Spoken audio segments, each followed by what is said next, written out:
Alright, 0 to 400. Supposed to do this in 42 seconds. Here we go.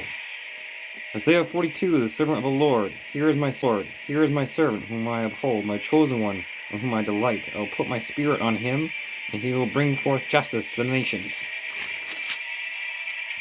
Who was God's servant? At first glance, it seems that this servant might refer to King Cyrus of Persia. Whoa, God had already talked of using one from the east for his purposes, and Cyrus did so great things to redeem God's people. He set them free to help them restore their homeland. However, through Cyrus, delivered the Israelites from Babylon, yes he did, he stands as a mere prototype of the anointed ruler to come who will deliver the world from bondage to sin. The Jewish scholars see the servant of Israel itself, suffering from the sins of humanity. To some extent, this fits. For example, the servant identified name as Jacob. Christians have always understood the servant to be Jesus Christ. In fact, at Jesus' baptism, the divine voice alluded to the Isaiah 42:1, saying, "This is my son, whom I love, with whom I am well pleased." Also found in Matthew. For a translation from Hebrew to Greek, with him I am well pleased, is the same as in whom I delight. Reference is to Jesus. He is God's servant.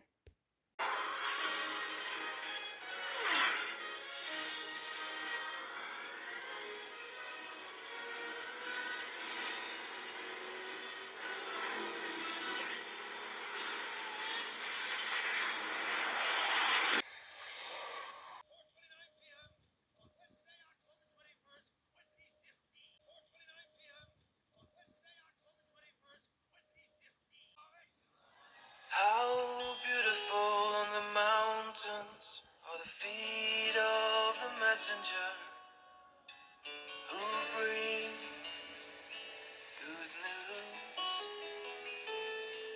How beautiful on the mountains are the feet of the messenger who brings good news.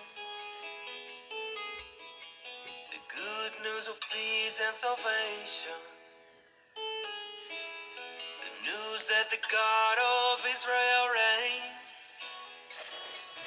Good news of peace and salvation. How beautiful on the mountains are the feet of the messenger who brings good news.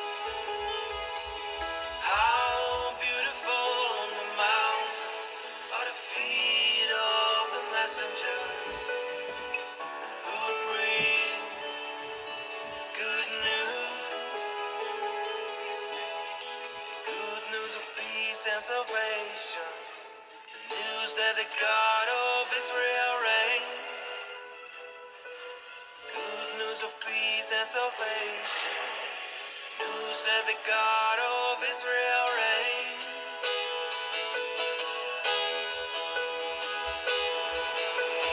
Watchmen shout and sing with joy. Oh, the watchmen shout and sing with joy. Oh, the watchmen shout and sing with joy. Oh, the watchmen shout and sing.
Why couldn't a sovereign God overrule an unwilling city like Jerusalem?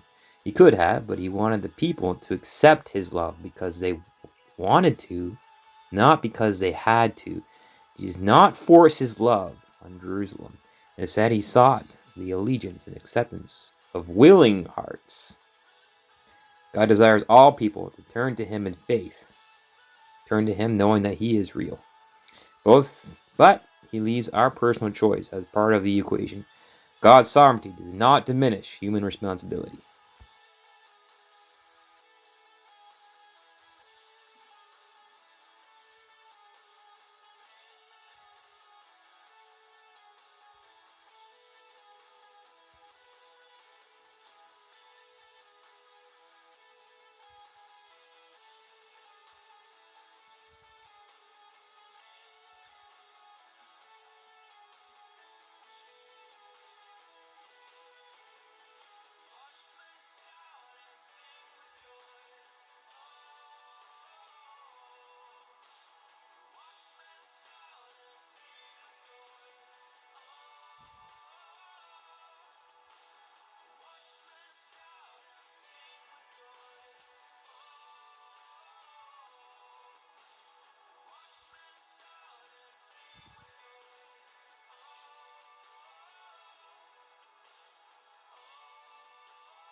What's so beautiful about feet?